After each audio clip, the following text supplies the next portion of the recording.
उम्मीद करता हूँ आप सब अच्छे होंगे और आपकी तैयारी भी अच्छी चल रही होगी।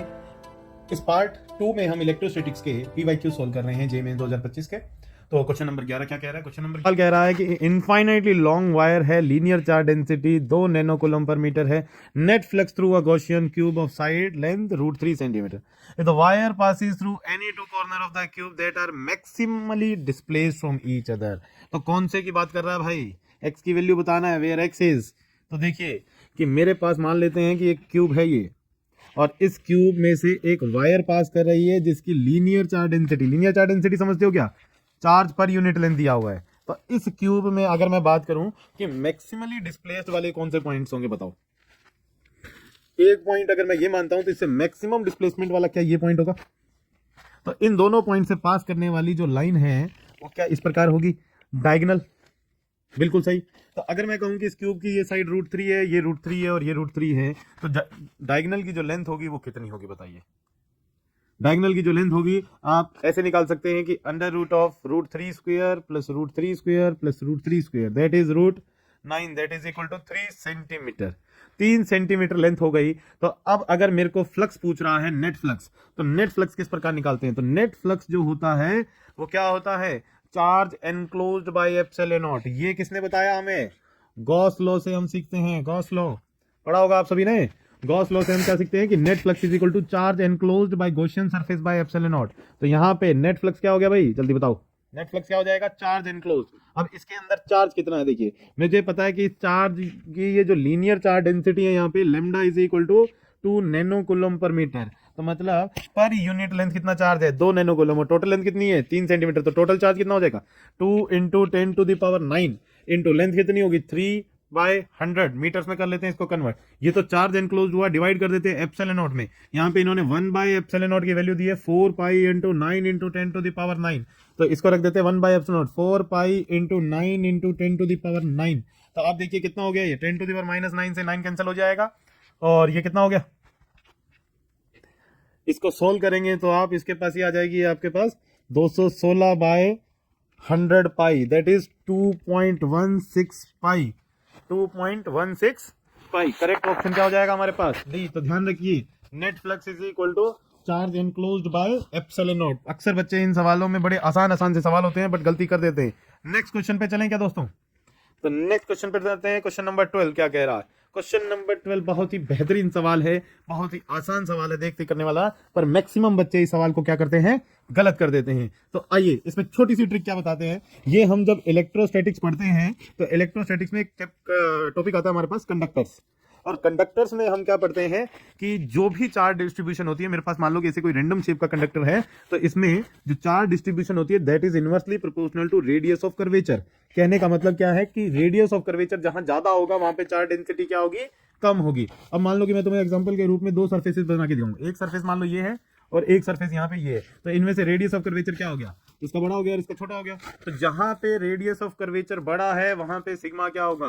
कम। तो मतलब यहाँ पे चार्ज का डिस्ट्रीब्यूशन कम होगा और यहाँ पे चार्ज डिस्ट्रीब्यूशन ज्यादा होगा। जैसे कि इस फिगर में अगर मैं आपको चेक करवाऊं तो इस फिगर में यहाँ पे देखिए ये शार्प कर्व्स आ गए, शार्प टर्न्स आ जाएंगे तो चार्ज डिस्ट्रीब्यूशन ज्यादा हो जाएगा। प्लेन सरफेसेस आएंगे तो चार्ज डिस्ट्रीब्यूशन क्या रहेगा? कम रहेगा। तो इसी प्रकार से इस सवाल में क्या पूछ रहा है? Electric charge is transfer to a irregular metallic disc as shown in the figure. If σ1, σ2, σ3 and the σ4 और the charge density is at any given point then choose the correct answer from the option given below. तो इसमें देखिए आप बताइए मेरे को, इस figure में आपको देख के पता लग रहा है कि कहां पे शार्प टर्न ज्यादा है? सबसे शार्प टर्न मुझे दिख रहा है σ1 पे। तो σ1 पे सबसे शार्प टर्न है, तो रेडियस ऑफ कर्वेचर क्या है? बहुत कम है। देखिए आप यहाँ पे रेडियस ऑफ कर्वेचर, और यहाँ पे क्या हुआ? रेडियस ऑफ कर्वेचर बढ़ता गया। तो हमने यही कहा कि जहां पे शार्प टर्न होगा वहां पे चार्ज डेंसिटी ज्यादा हो जाएगी।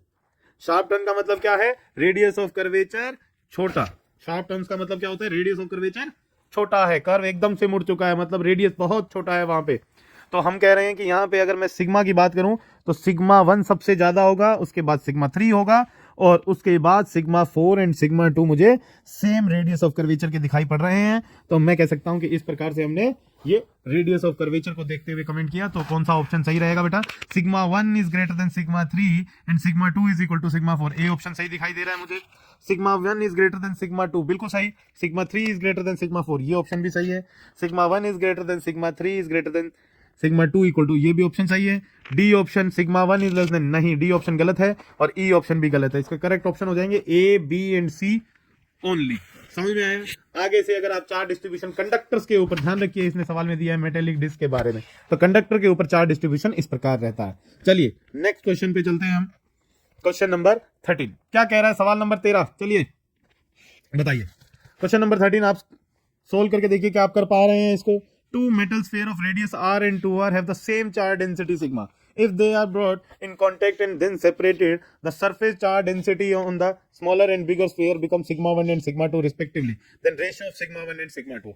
पहली चीज यहाँ पे कॉन्टेक्ट में लाए गए, इस तरह के आपको बहुत सारे सवालों में देखने को मिलेगा और आने वाले पेपरों में भी तुम्हें इस तरह के सवाल देखने को जरूर मिलेंगे। तो यहाँ पे क्या होता है कि जब मैं दो कंडक्टिंग स्फीयर्स या कंडक्टिंग बॉडीज को कांटेक्ट में ले आता हूं, कांटेक्ट में लेके आओ, या आप कह सकते हैं कि ऐसे अगर मेरे पास दो बॉडीज हैं और उनको कनेक्टिंग वायर से कनेक्ट कर दिया गया है, तो दोनों की पोटेंशियल, ध्यान रखना, पोटेंशियल क्या कर देनी है, सेम पोटेंशियल क्या कर देनी है, हमको सेम पोटेंशियल कर देनी है। तो यहाँ पे देखिए कि अभी मेरे को क्या कह रहा था कि एक स्फीयर है जिसका रेडियस कितना है r और दूसरा स्फीयर है जिसका रेडियस कितना है 3r। पहली बात तो दोनों को चार्ज डेंसिटी इसने इनिशियली क्या दी, सेम चार्ज डेंसिटी दी सिग्मा, तो मतलब इस पे चार्ज कितना हो जाएगा। सिग्मा के बारे में बताएं तो सिग्मा क्या होता है, surface charge density. Sigma is equal to charge by area. तो अगर मैं किसी भी स्फीयर पे चार्ज लिखना चाहूंगा तो स्फीयर पे चार्ज कितना होगा, Q1 is sigma into 4 pi r square, और इस वाले स्फीयर पे कितना होगा भाई, सिग्मा इंटू 4 पाई 3r का square, that is 9r square. तो अगर मैं इसको Q चार्ज मानता हूं तो ये चार्ज किसके बराबर हो गया बेटा, 9Q। तो अब मैं कहता हूं कि जब मैंने इन दोनों स्फीयर्स को ऐसे कनेक्ट कर दिया, कनेक्ट करने के बाद में क्या होगा, दोनों की पोटेंशियल सेम हो जाएगी। तो पोटेंशियल सेम इस चार्ज डिस्ट्रीब्यूशन के साथ हो या ना हो वो मुझे नहीं पता, तो हम कहते हैं कि पोटेंशियल सेम करने के लिए, पोटेंशियल को सेम करने के लिए कुछ चार्ज एक स्फीयर से दूसरे चार्ज पे फ्लो किया होगा। तो मैं मान लेता हूं कि इस स्फीयर से इस स्फीयर पे, जैसे कि एक और डायग्राम बना लेता हूं मैं, इस स्फीयर से, बड़े वाले स्फीयर से एक चार्ज Q स्मॉल स्फीयर पे गया, तो इस पे कितना चार्ज बच गया भाई, पहले कितना था 9Q और Q चला गया, और इसके पास Q था और प्लस Q आ गया है। तो अब मैं कह रहा हूं कि दोनों की पोटेंशियल को लिख के मैं बराबर कर देता हूं सर। तो पोटेंशियल को लिख के बराबर करते हैं, तो एक स्फीयर के सरफेस पे जो पोटेंशियल होती है वो कितनी होती है, KQ/R। तो छोटे वाले स्फीयर के लिए मैं अगर पोटेंशियल लिखूंगा तो लिखूंगा sir KQ plus Q by radius R is equal to, छोटे वाले स्फीयर के लिए क्या लिखेंगे, K 9Q minus Q by radius 3R।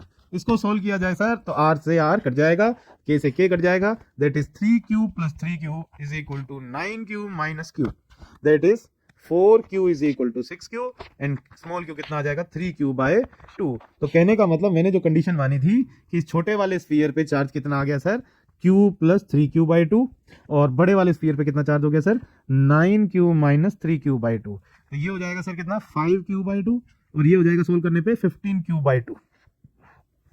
अब चार्ज डेंसिटीज के बारे में हमसे रिलेशन किसका पूछ रहा है, सिग्मा 1 बाय सिग्मा 2। तो डेंसिटी क्या लिखता हूं, चार्ज बाय एरिया। तो इस वाले स्फीयर के लिए सिग्मा 1 जो लिखा जाएगा, चार्ज कितना है 5Q bye 2 divided by area कितना है 4 pi r square divided by sigma 2 कितना लिखेंगे बताइए, चार्ज कितना है 15Q बाय 2 इंटू एरिया कितना है 4 पाई इंटू 3R का square, that is 9R square. तो इनको डिवाइड करेंगे, देखो बेटा Q बाई 2 से Q बाई 2 कैंसिल हो जाएगा, 5 से 3 that is 4 pi r square से 4 पाई आर स्क्वायर, और 3 से ये 3। तो sigma 1 by sigma 2 is equal to कितना आ रहा है हमारा 3 आ रहा है। तो sigma 1 by sigma 2 is equal to 3 क्या रहेगा, करेक्ट ऑप्शन रहेगा। तो करेक्ट ऑप्शन क्या हो गया यहाँ पे, सी पार्ट हो गया। नेक्स्ट क्वेश्चन की ओर चले हम, क्वेश्चन नंबर 13 के बाद में क्वेश्चन नंबर 14 पे। क्वेश्चन नंबर 14 क्या कह रहा है, शॉर्ट डाइपोल, डाइपोल के बारे में। तो देखिए इस सवाल से क्या होगा कि मोस्टली जो डाइपोल में मेन चार चीजें रहती है हमारी, electric field on the axial point and potential on the axial point and electric field at the equatorial point and potential at the equatorial point, उनके डायरेक्ट फॉर्मूला बेस्ड क्वेश्चन है बेटा। तो इस क्वेश्चन से आप डाइपोल के जो basic चीजें होती हैं उन सबको समझने वाले हैं। तो देखिए क्या कह रहा है ये क्वेश्चन, कह रहा है कि एक शॉर्ट डाइपोल है, ओरिजिन पे रख दिया है, डाइपोल मोमेंट P है, अलोंग x एक्सिस है, H shown in the figure.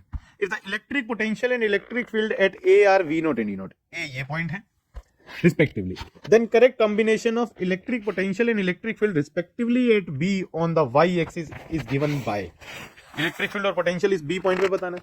तो मैं जल्दी से आपको बता देता हूं कि अगर मैं ये डाइपोल होता है मेरे पास, तो ये डाइपोल है P, तो ये शॉर्ट डाइपोल है, तो इसे R दूरी पे इस पॉइंट पे अगर इलेक्ट्रिक फील्ड की बात करो तो वो होती है 2kp/r³ मैग्नीट्यूड। और डायरेक्शन की बात करूं तो इलेक्ट्रिक फील्ड P की डायरेक्शन में होता है।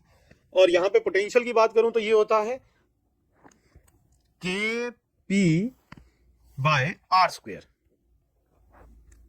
kp/r², ये होती है पोटेंशियल। और अगर मैं इक्वेटोरियल पॉइंट की बात करता हूं बेटा, तो इक्वेटोरियल पॉइंट बोलते हैं डाइपोल के परपेंडिकुलर वाला पॉइंट, और एक्सियल क्या होता है, डाइपोल के एक्सिस वाला पॉइंट। तो इस पॉइंट पे जो इलेक्ट्रिक फील्ड होती है वो अपोजिट डायरेक्शन में होती है, और उसका मैग्नीट्यूड क्या होता है, electric field is kp/r³ opposite direction में। और जो पोटेंशियल होती है इस पॉइंट पे वो कितनी होती है, 0। तो इन दोनों रिजल्ट का यूज करते हैं। तो यहां पे मुझे दिया हुआ है कि ये जो डाइपोल है, इस डाइपोल के इस वाले पॉइंट पे इलेक्ट्रिक फील्ड है E0 और पोटेंशियल है कितना, V0। पोटेंशियल है V0, तो E0 कितना हो गया, E0 हो गया 2kp/r³ और V0 कितना हो गया बेटा, kp/r²। अब इक्वेटोरियल पॉइंट पे क्या होगा, तो यहां पे जो इलेक्ट्रिक फील्ड होगी वो क्या रिजल्ट होगा, इलेक्ट्रिक फील्ड इज kp/r³, और r कितना है 2r, तो 2r का क्यूब कितना हो जाएगा 8r³। तो kp/r³ की वैल्यू कितनी है, यहां से चेक करें आप, kp/r³ की वैल्यू है E0/2, तो ये हो जाएगी कितनी E0/2, तो kp/r³ हुआ इंटू 8 कर दिया तो E0/16। तो इलेक्ट्रिक फील्ड का रिजल्ट ना तो ये रहेगा ना ये रहेगा, ये इलेक्ट्रिक फील्ड और ये इलेक्ट्रिक फील्ड ऑप्शन सही है। अब आ जाती है पोटेंशियल की। अभी मैंने बताया कि इक्वेटोरियल पॉइंट पे पोटेंशियल क्या रहता है, 0 रहता है, तो पोटेंशियल ये नहीं होगा, पोटेंशियल 0 होगा, तो इसका करेक्ट ऑप्शन क्या रहेगा हमारे पास, डी पार्ट रहेगा। नेक्स्ट क्वेश्चन पे चलते हैं। क्वेश्चन नंबर क्या है हमारे पास, 15। तो उम्मीद करता हूं इस क्वेश्चन को देख के आप इलेक्ट्रिक फील्ड के ये जो रिजल्ट हैं इक्वेटोरियल और एक्सियल पॉइंट पे, और potential at equatorial and axial point पे आप ध्यान रखेंगे। ये दोनों कौन से पॉइंट है, इक्वेटोरियल है, और ये दोनों कौन से पॉइंट है, एक्सिस वाले। ठीक है, क्वेश्चन नंबर 15 क्या कह रहा है, क्वेश्चन नंबर 15 बड़ा ही आसान सा सवाल है। क्या कह रहा है, देखिए दो चार्ज है हमारे पास, एक 7 माइक्रोकूलम का और एक -4 माइक्रोकूलम का। कहां रख दिए, कोऑर्डिनेट दिए, एक -7 पे एक्स एक्सिस पे और एक 7 पे x x positive x axis पे रख दिया है। एप्सिलॉन नॉट की वैल्यू है electrostatic potential of the charge configuration. Electrostatic potential energy बतानी है, तो इलेक्ट्रोस्टैटिक पोटेंशियल का जो फॉर्मूला होता है बेटा वो होता है kq1q2/r। तो यहां पे पोटेंशियल कितनी हो जाएगी, q1 कितना है 7 × 10⁻, बताइए कितना है, -6 माइक्रोकूलम, और दूसरा चार्ज कितना है -4, तो चार्ज को साइन के साथ यूज करेंगे, 4 × 10⁻⁻6 माइक्रोकूलम में, डिवाइडेड बाय इनके बीच में सेपरेशन, एक -7 पे है और दूसरा +7 पे, तो दोनों के बीच की सेपरेशन कितनी होगी 14 सेंटीमीटर, दैट इज 14 × 10⁻⁻2 मीटर में यूज करेंगे। और k की वैल्यू कितनी होती है 9 × 10⁻9, तो यू हो जाएगा हमारे पास -9 × 10⁻9 × 7 × 10⁻6 × 4 × 10⁻6 डिवाइडेड बाय 14 × 10⁻2। तो ये दो से 2, दैट इज सोल्व करेंगे इसको, तो ये हो जाएगा कितना 7।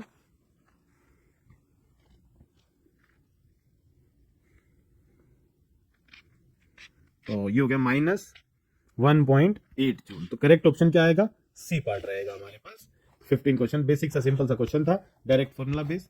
नेक्स्ट क्वेश्चन पे आ जाते हैं, क्वेश्चन नंबर 16। क्वेश्चन नंबर 16 अच्छा सवाल है, और इस सवाल के साथ हम ये पार्ट को समाप्त करेंगे। क्वेश्चन नंबर 17 से हम पार्ट नंबर 3 में देखेंगे। तो क्वेश्चन नंबर 16 यहाँ पे सबसे बढ़िया सवाल लगा मुझे। क्या कह रहा है कि 3 इनफाइनाइटली लॉन्ग वायर्स है मेरे पास, उनकी linear charge densities lambda are placed along the x axis, y axis and z axis respectively. Which of the following denotes an equipotential surface?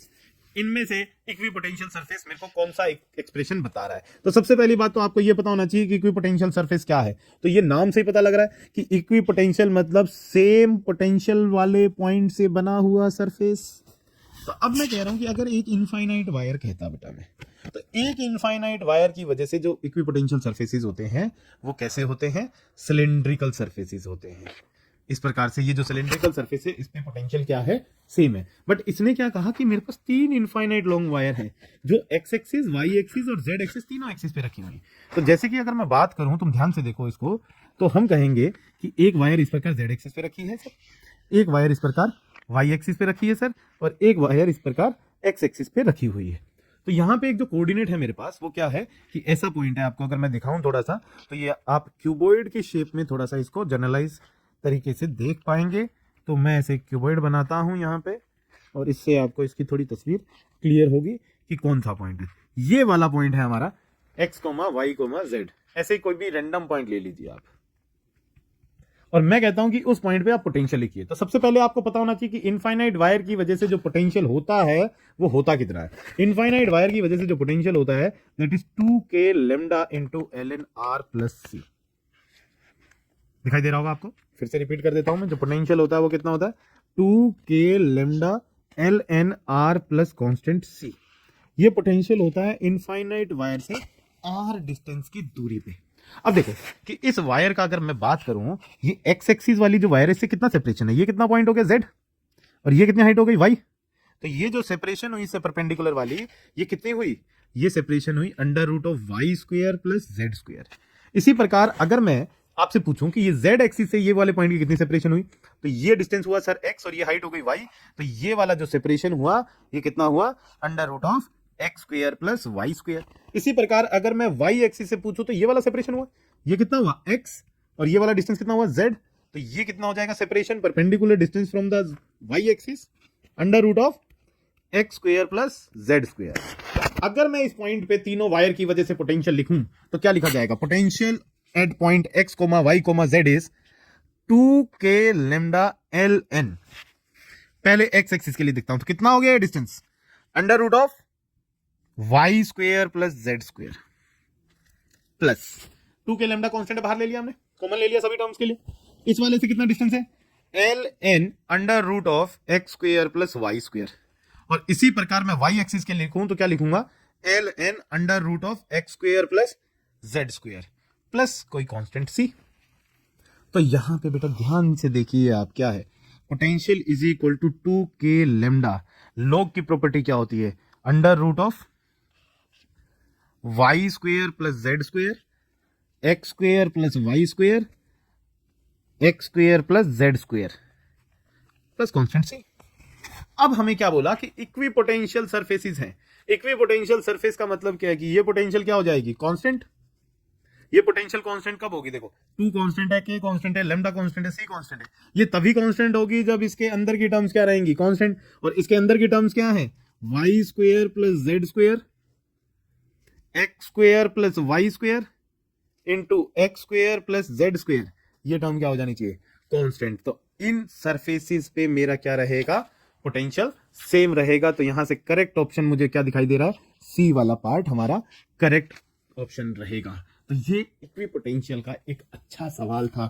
आप उम्मीद करता हूं कि इन कुछ सवालों से आप कुछ ना कुछ चीजें सीख पाए थे। तो मैं एक बार आपको रिकैप करवाऊं तो आप देख सकते हैं कि हमारे पास क्या क्या सवाल थे यहाँ पे। तो हमारे पास जो सवाल था, सबसे पहले हमने जो सवाल किया वो गॉस लॉ से किया। Gauss law is net flux is equal to, आप ध्यान दीजिए, net flux is equal to charge enclosed by epsilon naught use किया। और ये वायर जो थी इसके ओके बिल्कुल डायगोनली अपोजिट पॉइंट से पास कर रही थी, तो हमने वो लेंथ कैलकुलेट की और उस लेंथ को चार्ज डेंसिटी से मल्टीप्लाई किया और ये करेक्ट ऑप्शन चूज किया हमने। नेक्स्ट सवाल को अगर मैं रिवाइज करवाऊं यहाँ पे, तो चार्ज डेंसिटी के बारे में सीखा हमने। क्या देखा कि जो चार्ज डिस्ट्रीब्यूशन होती है कंडक्टर पे वो किस प्रकार होती है, inversely proportional to radius of curvature. जहां पे शार्प टर्न्स होंगे वहां पे ध्यान रखना शार्प टर्न्स पे सिग्मा ज्यादा आएगा, चार्ज ज्यादा स्टोर हो जाएगा। नेक्स्ट क्वेश्चन में क्या था हमारे 13 क्वेश्चन में एक चीज क्या सीखी हमने कि जो कंडक्टिंग बॉडीज होती है उनको कांटेक्ट में लाएं या कनेक्टिंग वायर से कनेक्ट कर देते हैं तो उनका पोटेंशियल क्या कर देना, आपको सेम कर देना है, पोटेंशियल सेम कर देना है। और नेक्स्ट क्वेश्चन में हमने क्या सीखा था, शॉर्ट डाइपोल के बारे में। एक्सियल पॉइंट पे इलेक्ट्रिक फील्ड कितनी होती है 2kp/r³ और पोटेंशियल होता है kp/r²। और ऐसे ही अगर मैं इलेक्ट्रिक फील्ड इक्वेटोरियल पॉइंट पे बात करूं, इक्वेटोरियल परपेंडिकुलर बाइसेक्टर पे, तो इलेक्ट्रिक फील्ड होती है kp/r³ और पोटेंशियल क्या हो जाता है इस पॉइंट पे 0। और नेक्स्ट क्वेश्चन में हमने क्या सीखा, इलेक्ट्रोस्टैटिक पोटेंशियल एनर्जी। आपको बिल्कुल पता होगा कितना होता है, kq1q2/r होता है। और यहाँ पे लास्ट क्वेश्चन जो हमने देखा कि potential due to infinite line charges 2k lambda ln r plus c का रिजल्ट यूज करके हमने तीनों wires x axis, y axis और z एक्सिस की वायर्स की वजह से पोटेंशियल लिखा और उसको हमने सोल्व किया तो करेक्ट ऑप्शन मिला। ठीक है बेटा, तो नेक्स्ट वीडियो में हम इसके आगे वाले सवाल से शुरू करेंगे। तो आपको क्वेश्चन नंबर 17 में दिखा देता हूं क्या है, तो आप इसको सोल्व करिए और मैं इसी वीडियो से मतलब इसी क्वेश्चन से नेक्स्ट वीडियो को स्टार्ट करूंगा। बहुत बहुत धन्यवाद, बाय।